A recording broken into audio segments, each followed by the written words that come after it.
Bapak anggota DPR RI yang terhormat, izinkan bahwa Rempang ini investasi dimulai sebetulnya dari 2004. Itu ada MOU antara PT MEK dengan Otorita Batam dan atas rekomendasi DPRD dan disaksikan oleh PJ Gubernur waktu itu.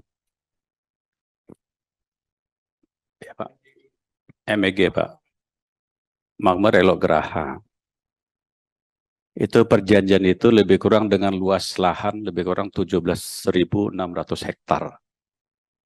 Di dalam 17.600 hektar itu nanti ada kira-kira 10.028 hektar itu hutan lindung. Dan 7.572 hektar itu yang akan digunakan PT MEK untuk investasi. Dalam waktu dekat ini yang mau diselesaikan sebenarnya PT MEK sudah ada MOU dengan PT Shenji. Itu oleh Pak Presiden, PT MEK kembali lagi ke China dan membawa Menteri Investasi Pak Bahlil. Dan terjadilah penandatanganan sana agar lahan 2.000 hektar yang mau dikembangkan sini dengan investasi lebih kurang 172,5 triliun ataupun dengan uang US-nya ada 11,5 miliar dolar US, itu yang kita diberikan tugas untuk menyelesaikannya. Jadi tidak secara keseluruhan di atas lahan 7.572 hektar diselesaikan. Tapi dalam waktu dekat 2.000 hektar harus kami selesaikan sehingga perintah yang kepada kami agar tanggal 28 September ini yang 2.000 hektar diharap bisa selesai. Dari tanggal 14 April 2023 penyerahan SK HPL kepada BP Batam, kami sudah diberi tugas untuk menyelesaikan itu. Dan pada waktu itulah kita coba turun ke lapangan untuk menyelesaikan sehingga masyarakat Rempang yang jumlahnya lebih kurang 2.632 KK untuk 17.600 hektar. Tapi karena yang kita butuh hanya 2.000, maka kita dulukan. Ada 4 perkampungan, 3 yang di 2.000 hektar, dan yang 1 di luar 2.000 hektar karena mau dibangun juga tower oleh PT MEK sendiri. Sosialisasi dalam waktu April sampai Juni semua sudah berjalan baik. Tapi kita masih tunggu regulasi untuk kami. Kira-kira apa yang bisa kami berikan kepada mereka. Karena kalau hanya kita mengganti sesuai dengan peraturan kepala BP, ini uangnya kecil sekali. Sedangkan tempat tinggal mereka 3 kampung yang akan dipindahkan, ini menurut saya tidak pas. Maka kita bolak-balik lapor ke Pak Menko, dan terakhir dipanggil Pak Bahlil.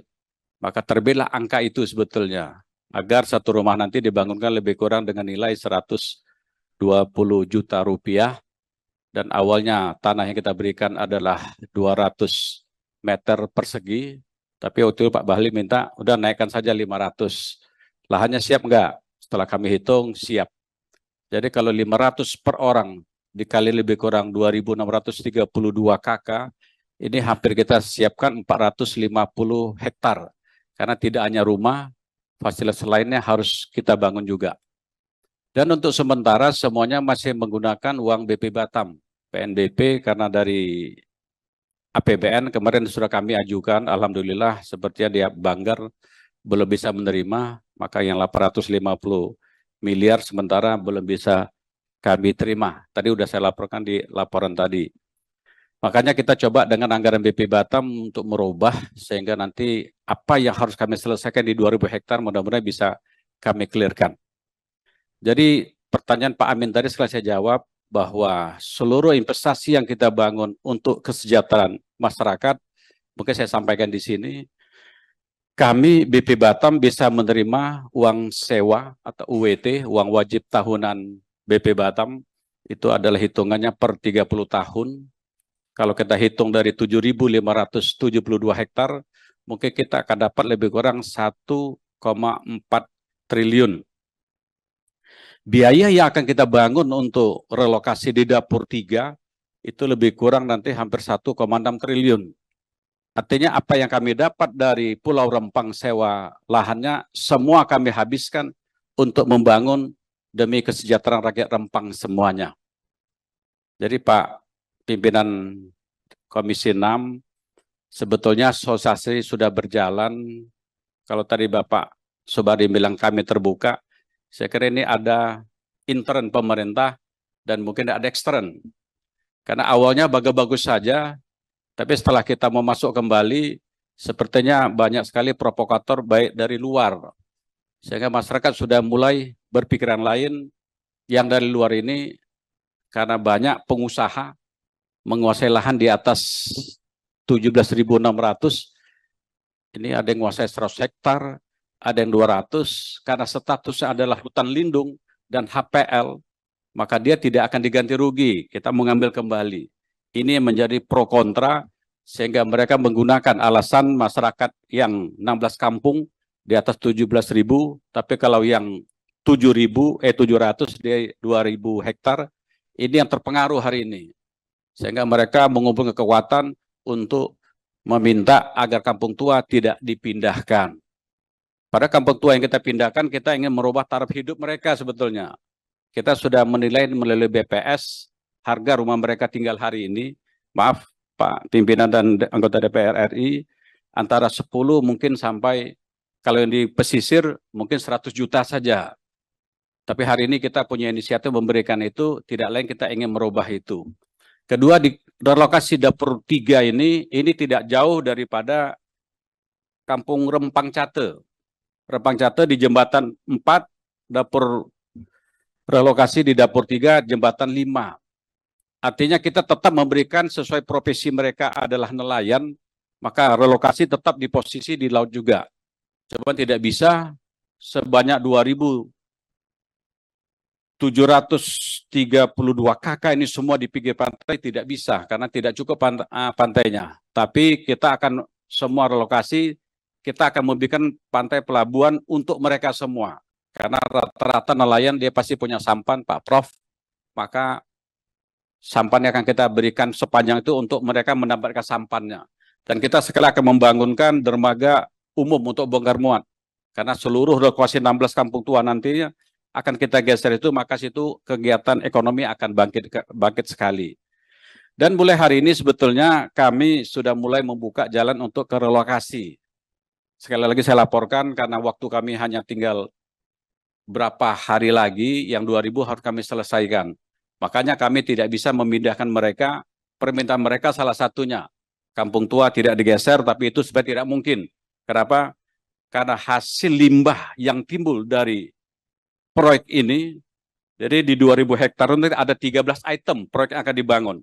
Salah satu yaitu kaca solar ini sendiri. Solar kaca adalah dari pasir silika yang akan digunakan. Ini kalau debunya terbang, kita memang tidak kelihatan. Tapi dari kesehatan, menurut kesehatan ini sampai 5-10 tahun ke depan, kalau tiap hari mengisap debu ini, maka paru-parunya sudah akan jadi masalah. Maka mungkin salah satu PT-nya berharap tidak ada masyarakat di situ, supaya nanti tidak menuntut ke mereka kembali. Dan karena waktunya cepat kami harus menyelesaikan, kami tidak punya uang yang cukup banyak untuk sekaligus kami selesaikan. Kenapa? Tadi sudah saya laporkan, kita butuh uang cukup besar, hampir 1,6 triliun, kalau sekaligus mau kita bangun. Kalaupun kita bangun yang untuk 2.000 hektar kita pindahkan duluan, maka kita butuh kira-kira hampir 700 rumah yang harus kita bangun.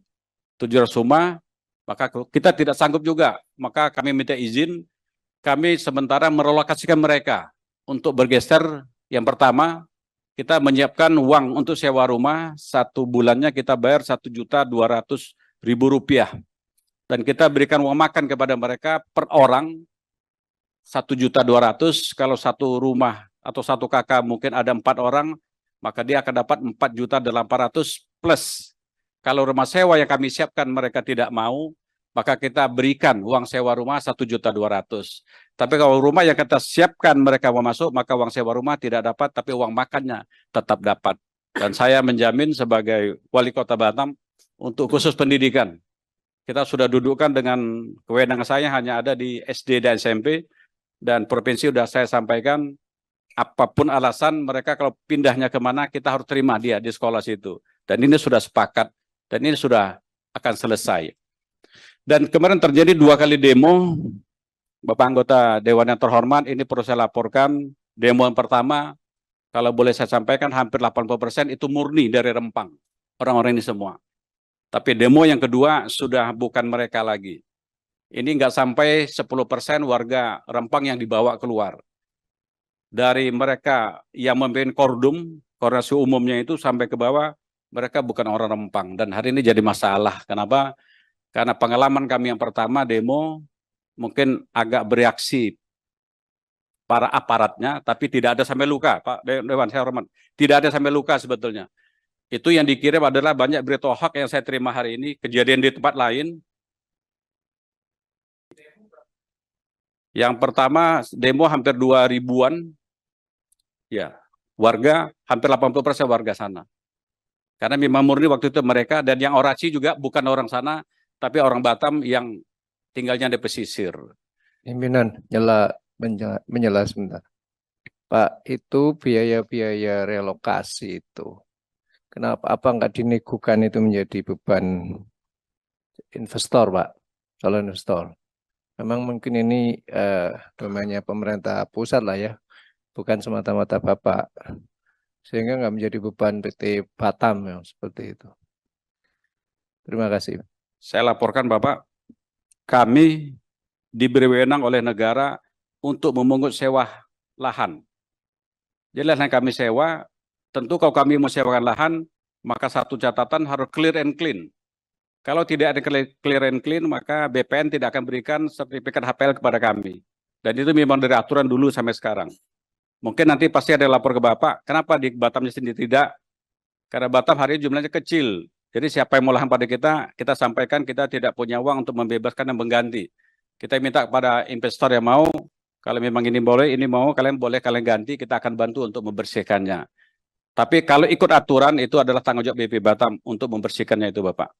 Karena kami ada mengambil sewa lahan itu sendiri. Tadi sudah saya laporkan bahwa kami akan dapat sewa lahan kalau di atas 7.572 hektar, lebih kurang hampir 1,4 triliun. Ya. Dan uang itu akan saya habiskan semua untuk membangun relokasi sendiri. Artinya mereka yang terdampak dari apa pemindahan, uang ini kami akan berikan habis buat mereka. Tadi ceritanya belum selesai Pak, kepotong Pak Amin. Mau dilanjutkan atau sudah cukup? Saya kira yang relokasi tadi, Bapak, hampir 2 ribuan juga, 1.000 lebih Bapak. 1.000 lebih, waktu itu demo kedua kita sudah rapat dengan Forkopimda Kota Batam dan Provinsi. Dari perintah Pak Kapolda, kalian tidak boleh agresif untuk kalau ada berbuat sesuatu. Maka seluruh petugas kita hanya menerima saja jadinya. Sampai ada yang kepala, ya Dirpam saya, Brigjen Polisi, pecah sini Bapak. Itu kepalanya juga robek, umur sudah hampir 60, kasihan juga. Dan dari polisi yang umumnya, waktu membentengi itu, karena tidak boleh melawan, sampai batu baru dihantam gitu Bapak. Jadi banyak jadi korban polisinya. Kalau umum tak ada korban waktu itu, kita semua. Ya, yang kedua. Pertama, kita ada korban 2, Dandim sendiri Bapak. Dandim kita yang kena batu itu. Masyarakat, memang tak ada pemukulan, kita hanya usir aja. Ya.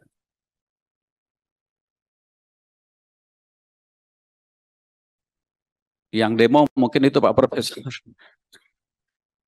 Dan tentu kita berharap karena investasi begitu besar, kami Forkopimda Kota dan dibantu provinsi, karena Batam, Forkopimda provinsinya lebih banyak di Kota Batam, maka kita secara rapat bagaimana ini bisa kita selesaikan, karena kami dikasih waktu limit sebetulnya nih. Kalau ini tak selesai, maka investasinya mungkin akan keluar. Akan keluar, mungkin balik lagi ke Malaka.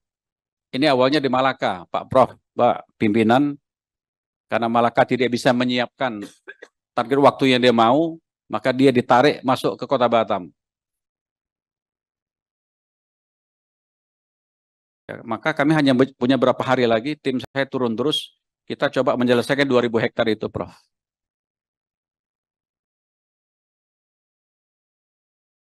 Dan nunggu terus.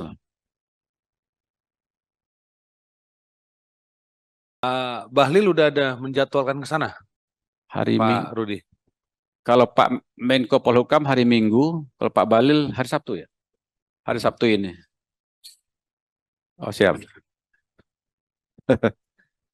Kita undang anggota DPR RI kalau berkenan Bapak. Komisi 6 bisa sambil melihat di sana. Oke. Masih ada? Cukup? Pakai mic Ya, Prof. dong, Prof. Ini biar kedengeran. Enggak, maksudnya kemungkinan lari nggak nih? Kalau nggak selesai, bisa aja. Apalagi isu ini sekarang sudah sampai ke dunia yang soal demo ini. Itu yang demo sebenarnya nggak di-sharekan, malah demo yang lain di-sharekan soalnya itu di Batam. Jadi berita hoaxnya banyak sekali, Prof.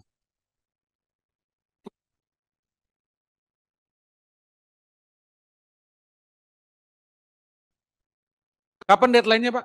Ya, Deadline-nya tadi, Bapak? tanggal 28 September. 28 September. Jadi kita kasih kesempatan PB Batam menyelesaikan, jangan kita kunspek dulu ke situ. Baik. Itu pimpinan, makasih. Wassalamualaikum warahmatullahi wabarakatuh. Terima kasih sudah nonton. Jangan lupa like, subscribe, dan share ya.